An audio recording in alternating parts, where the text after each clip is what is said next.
बिस्मिल्लाहिर्रहमानिर्रहीम। अस्सलाम वालेकुम student, welcome back to our physics class. Student, आज हम chapter 19 nuclear and particle physics को एक्सप्लेन करेंगे। इसके साथ साथ बेटा हम एक एक लाइन को अच्छे से समझेंगे, उसका मतलब समझेंगे, बेस्ट अमाउंट में नॉलेज हासिल करेंगे। तो जो स्टूडेंट जिन्हें शौक होता है कि हम नॉलेज भी हासिल करें, उसके साथ साथ जो है वो हमें एक एक चीज आए पेपर के अंदर कंप्लीट, तो आपको ये वीडियो फुल वॉच करनी होगी। आपको इसी वीडियो के अंदर साथ साथ गाइड भी करूंगा, शॉर्ट क्वेश्चन, लॉन्ग क्वेश्चन, ठीक है, important MCQs according to the Punjab board, everything इसी के अंदर हम सॉल्व करेंगे, बेस्ट अमाउंट में नॉलेज हासिल करेंगे। तो अगर आप वीडियो पे नए हैं तो चैनल को सब्सक्राइब, बेल आइकन पे क्लिक कर दें ताकि आने वाली तमाम एजुकेशनल वीडियोस का नोटिफिकेशन आपको सबसे पहले मिल सके। तो चलें स्टार्ट करते हैं चैप्टर को। सबसे पहले इंट्रोडक्शन दिया हुआ है। इंट्रोडक्शन के अंदर कहता है Rutherford experiment in 1911 indicated the existence of a dense positive charge central part nucleus of a very small size surrounding by electrons।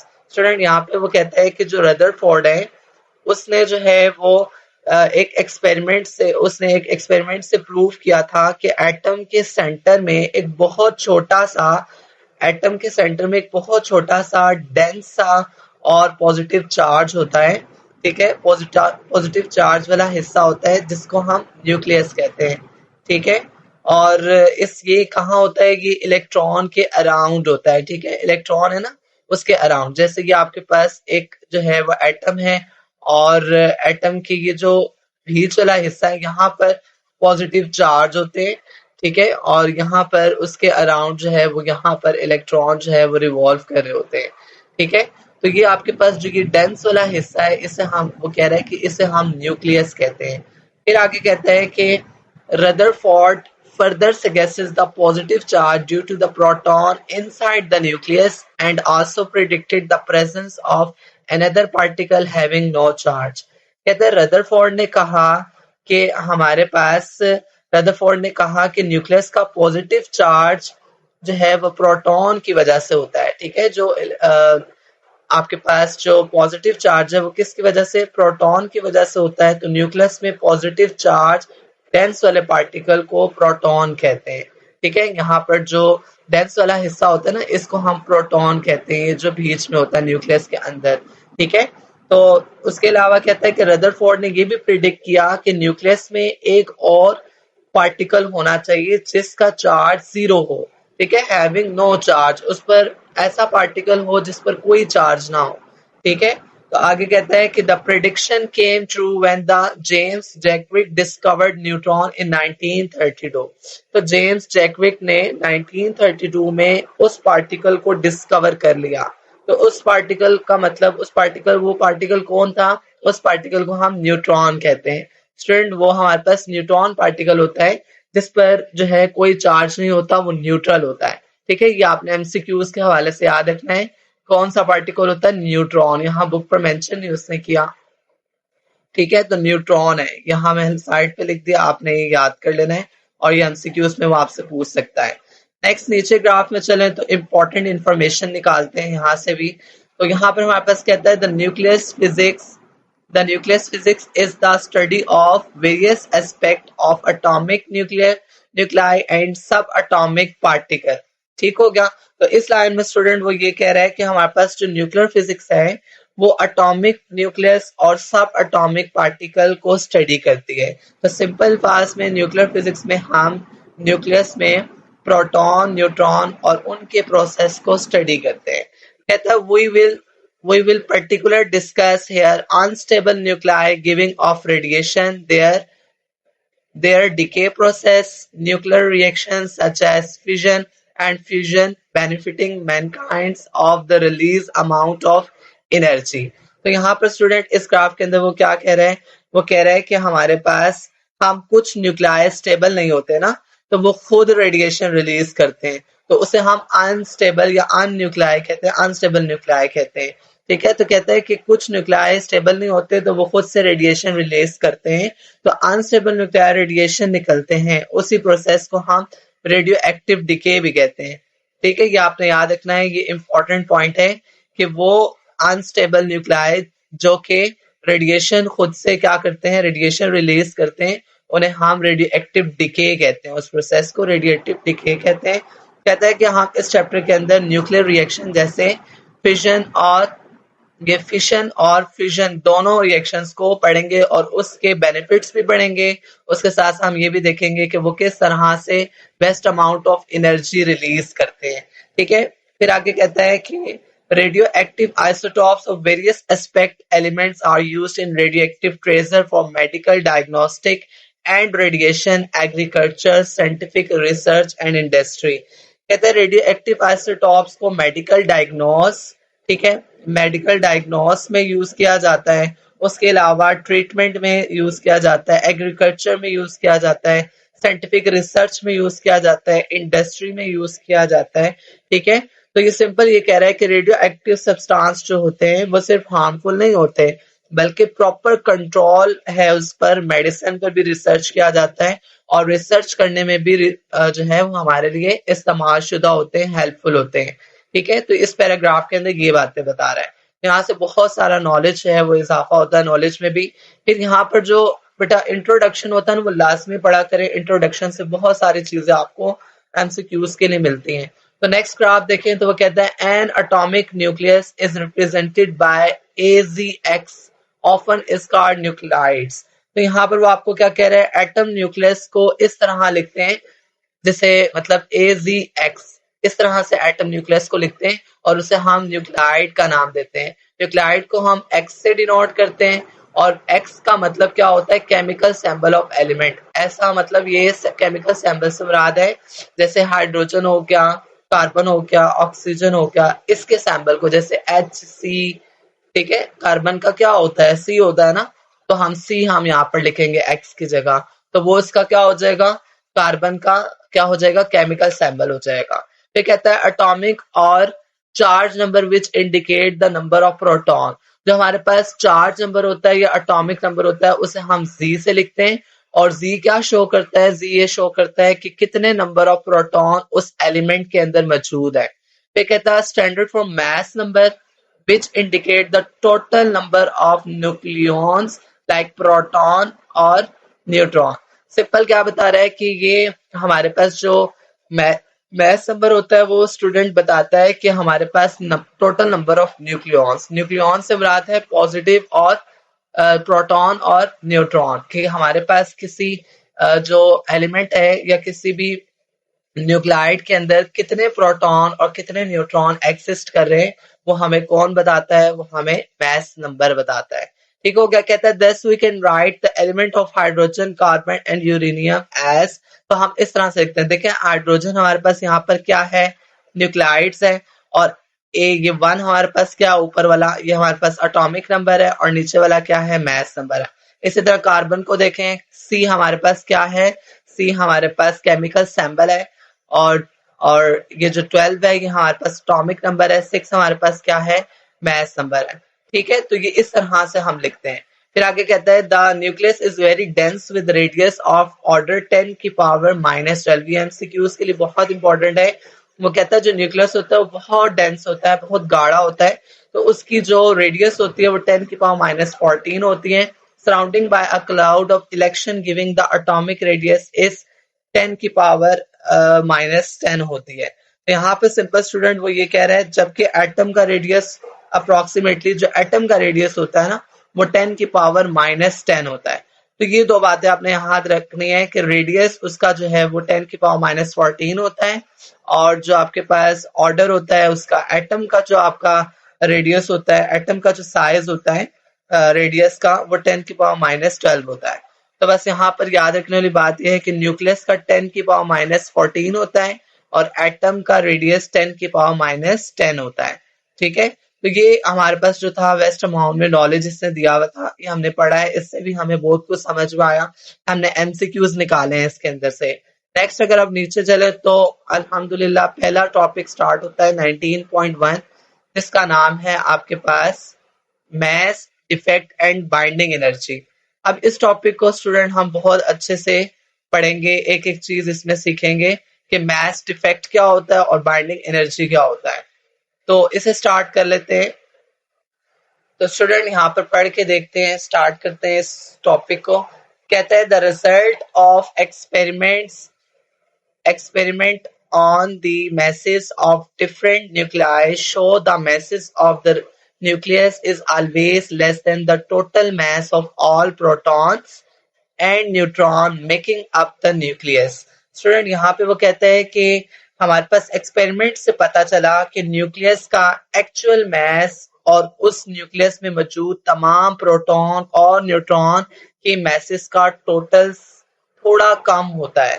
मतलब ये कि स्टूडेंट बुक ये कह रही है कि आपके पास जो एक्सपेरिमेंट है उससे ये पता चला कि जो एक्चुअल मैस है ना, असल में जो मैस है वो जब प्रोटॉन और न्यूट्रॉन को टोटल मिलाया जाता है ना, दोबारा मिलाया जाता है, तो वो उस जो पहले मैस था उससे कम आता है। ठीक है, the lost and missing mass is called mass defect. जो मैस कम आया है ना उसी को हम क्या कहते हैं, मैस डिफेक्ट कहते हैं, और जिसे हम डेल एम से शो करते हैं।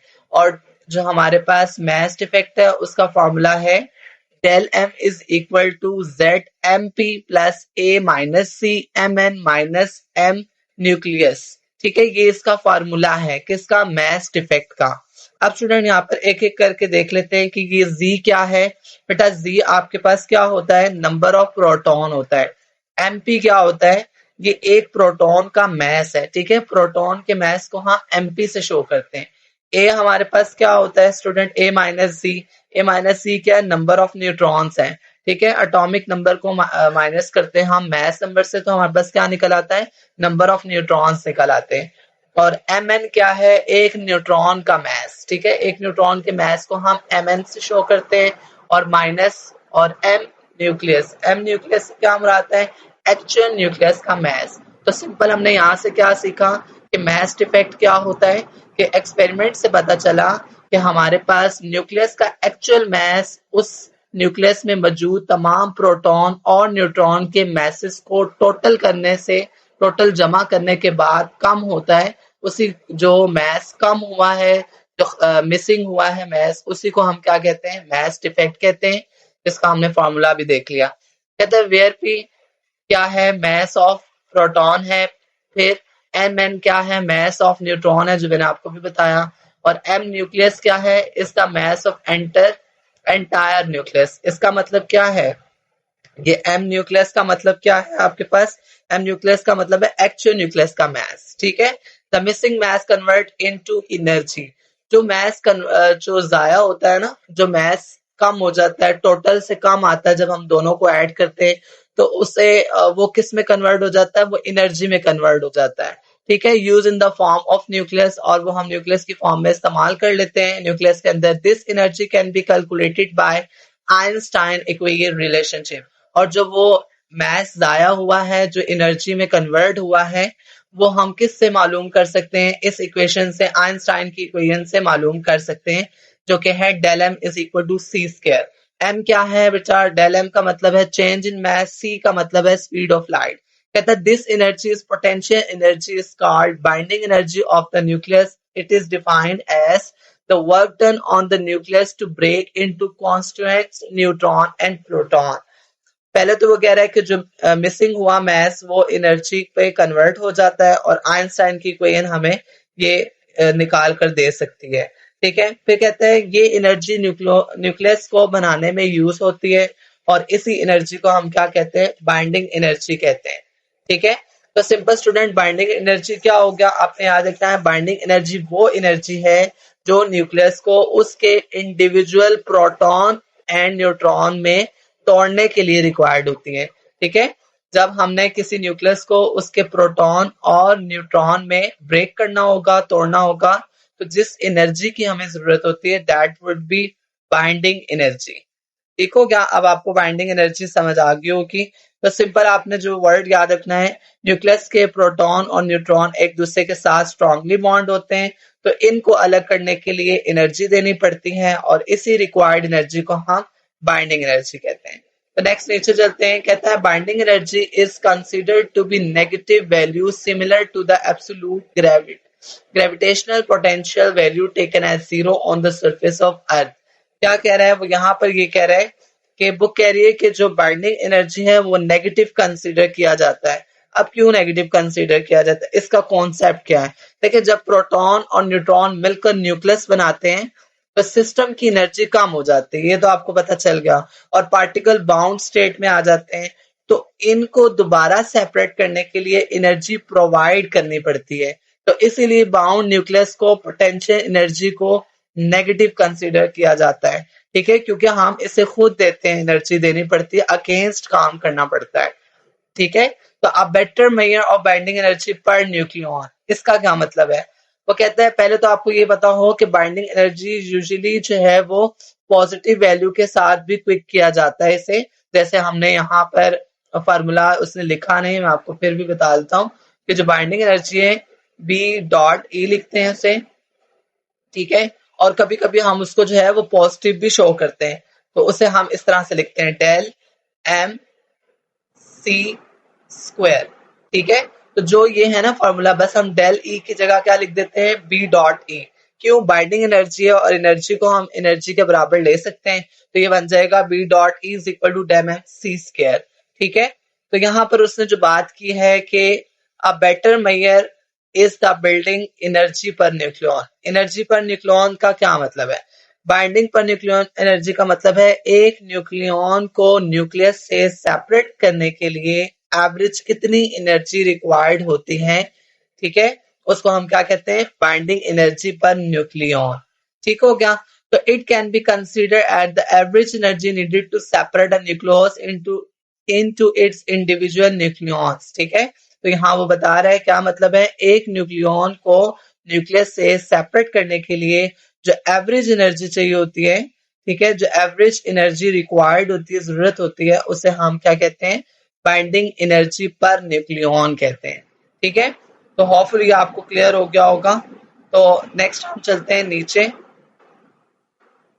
यहाँ पर देखते हैं, कहता है we usually use the masses of subatomic particles in the atomic mass unit AMU और U।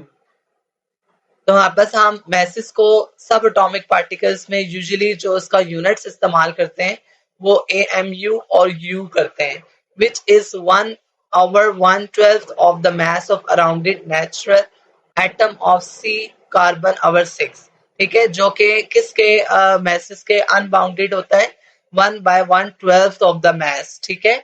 जैसे 1 इम्यू का जो वैल्यू है वो 1.66 मल्टीप्लाई 10 की पावर -24 होता है, और दूसरा जो है वो 1.66 मल्टीप्लाई 10 की पावर -27 किलोग्राम होता है। ये आपके पास ग्राम में वैल्यू दी हुई है और ये किलोग्राम में। ये आपने जो है वो एमसीक्यूज के लिए वैल्यूज को प्रिपेयर रखना है, ठीक है। यहाँ पर हम लिख भी लेते हैं ताकि आपको याद रहे, ठीक हो गया। नेक्स्ट अब ऊपर हम अगर देखें, यहाँ पर क्वेश्चंस की बात करें तो क्वेश्चंस क्या आ सकते हैं स्टूडेंट, यहाँ तो जितना भी हमने कुछ पढ़ा है, यहाँ पर हमारे पास न्यूक्लियस की डेफिनेशन आ सकती है, और वो पूछ सकता है कि किसने बताया था न्यूक्लियस के बारे में, तो ये आपने रदरफोर्ड ने बताया था, तो आपने यहाँ पर इसको पढ़ लेना है, इसको रीड कर लेना है। उसके अलावा जो है वो आपने यहाँ से ये जो न्यूक्लाइड्स की डेफिनेशन लिखी हुई है ये पेपर में आ सकती है। उसके अलावा ये बताना है कि चार्ज नंबर क्या होता है, एटॉमिक नंबर क्या होता है, तो ये पूरा ग्राफ इंपॉर्टेंट है ये वाला, ठीक है, एमसीक्यूज के लिए भी और शॉर्ट क्वेश्चन के लिए भी, ठीक है। उसके अलावा ये जो mass defect and binding energy है, ये तो पूरा टॉपिक आपने अच्छे से तैयार करना है। मेरी रिकमेंडेशन ये है कि आप इसमें से कोई भी लाइन स्किप ना करें तो ही बेहतर है, सारा ही पढ़ें, अच्छे से पढ़ें। मैंने भी आपको रीड कराया, सब कुछ बताया, तो आप इंशाल्लाह जब आप ये पढ़ेंगे तो आपको ये क्लियर हो जाएगा।